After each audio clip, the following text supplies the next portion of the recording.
Hey church, welcome, and we are so thankful that you are here today. Today I'm here with Jacen Geyer. Jacen is our facility manager here at our church, and Jacen, you've been on the job and kind of had a trial by fire in this whole COVID season, but we're grateful for you. As we gather back on Sunday, we're excited about coming back together, and one of the very important aspects of that is making sure that our facilities are clean and safe. And so you and your team have really kind of been working on that for quite a while. As a matter of fact, as we come back to church, you will have 2 weeks of Stetson Baptist Christian School under your belt. So can you tell me a little bit about maybe how you've been cleaning for the school and kind of how that translates over to the church?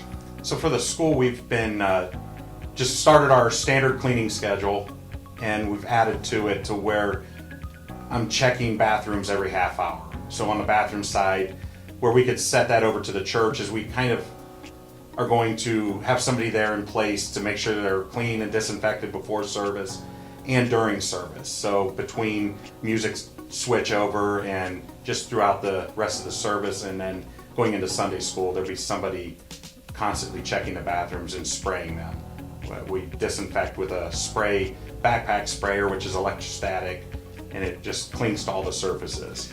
I've never heard of an electrostatic cleaner until this season, but Yes. it has become a really useful piece of equipment. Yes, it has. It just makes it a lot easier, so you're not getting down on your hands and knees and reaching under stuff, and it collects to every item in the room when you spray it. So right. It's made it a lot easier. And I know that through our time of having live services, you all have been already cleaning the worship center in that particular way, preparing for each week. And then as the school has come in, you have expanded that to our entire campus. And so really, as we gather on the 13th, your Sunday morning is just kind of expanding out to other facilities on our campus, Yes. right? Yes. Yeah. Yes. We have, and it's a blessing right now. We have a lot of volunteers that are helping with our staff, just wiping door handles. Yeah. So we're going through, and every half hour to an hour, wiping door handles, touch points, trash cans, making sure there's not stuff laying in them. Lunchroom tables are getting wiped down and sprayed constantly. So we have a lot of help. That's good.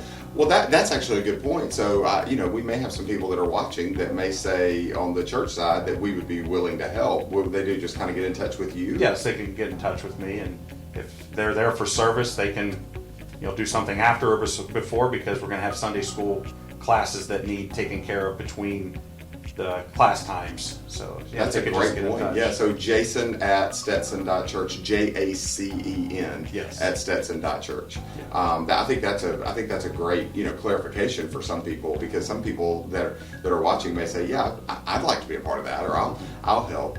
Now, one of the areas that people are kind of most concerned about in cleaning is not necessarily the worship center, even though that's probably the place that the most people gather, but really the place that people are concerned with are preschool, nursery, children's areas, and even student areas where our teenagers gather. Can you talk with me a little bit about, because they have toys and stuff, and just stuff that there's lots of hands. Yes. On all these different items. So with the preschool areas and with toys, we'll start there, is pretty much they've always been disinfecting and cleaning toys.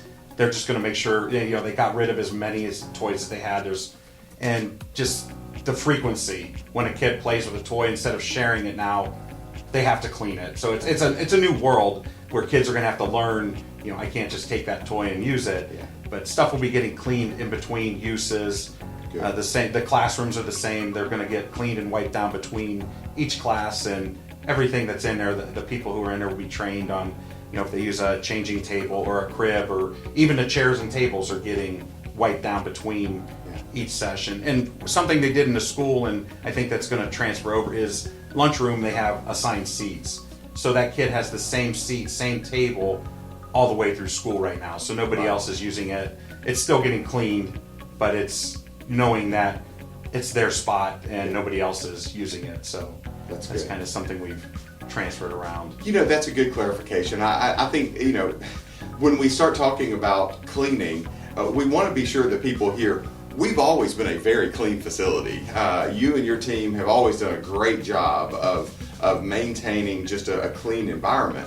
Really, all that we're doing right now is we're stepping up the frequency and maybe even a little bit of the intentionality of cleaning in specific places and cleaning specific items. Like you said, making sure that we're cleaning in between uses and things like that. We might have cleaned at the end of the day, whereas we might clean multiple times throughout the day now. Yes. Yeah. Yeah. Just like I said, yeah, the frequency, you hit that. That's the biggest thing. Is when somebody touches it, we're taking it to where we're not going to rely on everybody washing their hands, and we're going to make sure that we're cleaning it so we don't know what other people's habits are. So it's going to, help. That's the biggest thing we've changed from before. Like you said, once or twice a day. Now we're, 10 times in a day. So that's good. That's good.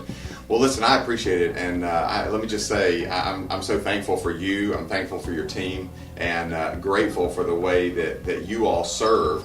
You are a ministry that a lot of people never see, but when we come to church, whether it be in the worship center or some of our children or preschool or student areas or small group areas, when we come to church, we see the evidence of your ministry. And so I'm just so thankful for you and for your team. Anything else you'd like to share about just kind of your process and what y'all are working through?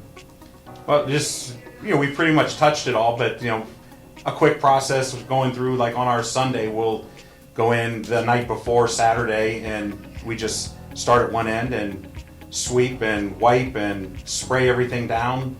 Go through and make sure even trash cans, we're making sure we're wiping trash cans down. It's something a lot of people don't think of, and you don't do it normally before, but like you said, we've always kept things clean, but now we're taking those extra steps to that's good. Make sure everything is, you'd never think of to clean. Right.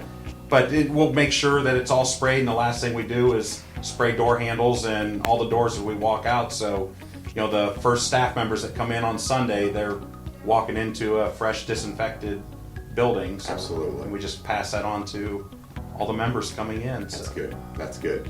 Well, again, we're thankful for you and church. I just want you to know the reason we wanted to talk with Jacen is so that you could see and kind of hear the process that our team goes through to make sure that when you come on Sundays that you're coming to a very clean, very intentional, very safe environment. So we're thankful for you and grateful for your service to our church. Thank you.